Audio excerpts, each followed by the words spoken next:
Hey everybody, I'm Katie with Electrified Marina, and I'm kind of new here, so I'm asking Eric, who you may know as the Electric Boat Dude, some more questions today. In our last video, we talked about who would want to buy an electric boat, the top reasons to buy an electric boat, and this video we're going to talk a little bit about when it might not be the best case for someone. Yeah. Top reasons not to buy an electric boat. And as contradictive as this video is, we're brutally honest with the pros and cons of electric boating. So we just like to put it all out there, and they're not the best fit for everybody. We like to say it's the right tool for the job. So, Eric, I'm noticing behind you there's some electricity. Is that the case for everyone? Yeah, obviously, you need electricity at your dock, you know. Not everywhere has electricity, whether you're at an off-grid cabin, maybe a smaller lake, or, you know, somewhere that just doesn't have the available power. You might have a 400-foot dock to get out, and your install might be cost prohibitive. So, absolutely, having electricity at your dock would be one of the top reasons that you wouldn't buy an electric boat. That's some of the fundamentals that has to be there. You got to charge it somewhere. That's it, exactly. Right, okay, so the next one we're going to talk about, in our last video we mentioned use cases that it made perfect sense.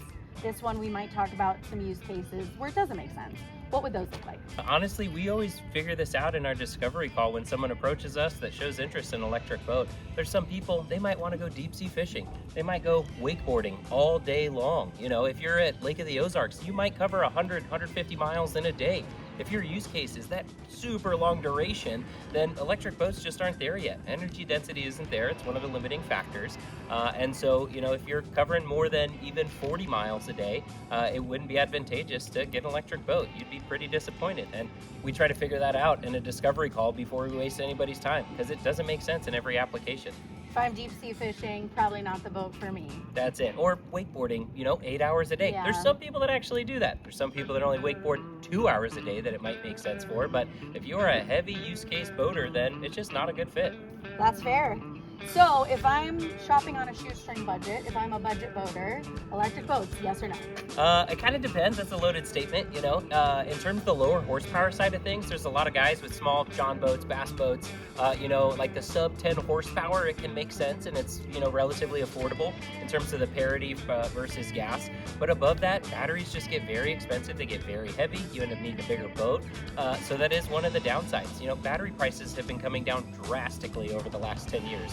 In terms of price per kilowatt hour, we're the cheapest it's ever been. That still gets relatively expensive. Some of our bigger boats, whether it's Ingenuity and X-Shore, you know, a lot of these bigger boats with over 100 kilowatt hours of battery, you might have $50,000 worth of batteries in there. So, you know, we don't have economies of scale in our side yet. So things are a little expensive. We're kind of in those early adopter stages, but prices keep coming down. And for a lot of people that are shopping, you know, there's people out there buying $100,000, $200,000 boats where it's not as big of a variable.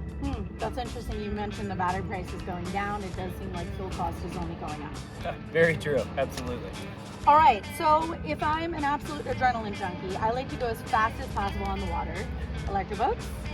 So obviously there's some fast electric boats out there, you know, Princeton University or Vision Marine, they're always going toe to toe setting these world records, and they're up in the, I think, 110, 120 knots, you know, they're going super fast out there.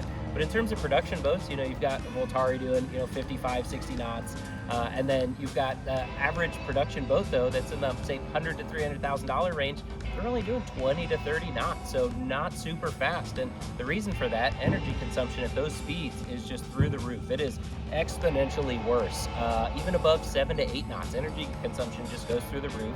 Again, need more batteries, more weight, bigger boat. So all those variables are not in your favor if you're trying to do top speed runs out there. If you're that guy shopping for an MTI or, you know, some other high-speed boat, electric just really isn't there yet. We will be, but not today.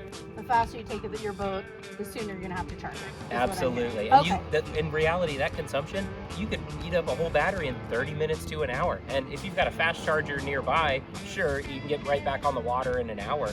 But that's not the reality for a lot of people right now. So if I'm the person that wants to pull up to the dock and everyone hear my engine? Yeah, sound, you know, there's some people that need that sound, whether it's a motorcycle, a muscle car, or an exotic, you know, some people want to feel that engine, or sometimes two, you know, big block engines out there. These things are almost silent. Yeah, no motor noise at all. And that's an outboard. We could do inboards too. You know, you'll get some whining from the motor, maybe some belt noise depending on the motor. But overall, in terms of engine noise, it's pretty much non-existent compared to a gas engine. So if you're that person that, they need to hear you pulling up, it might not be the boat for you. Got it. Well, thank you for answering my questions. Please, everyone, like and subscribe. Follow us. We'll be answering some more questions in upcoming videos. Thanks for joining us.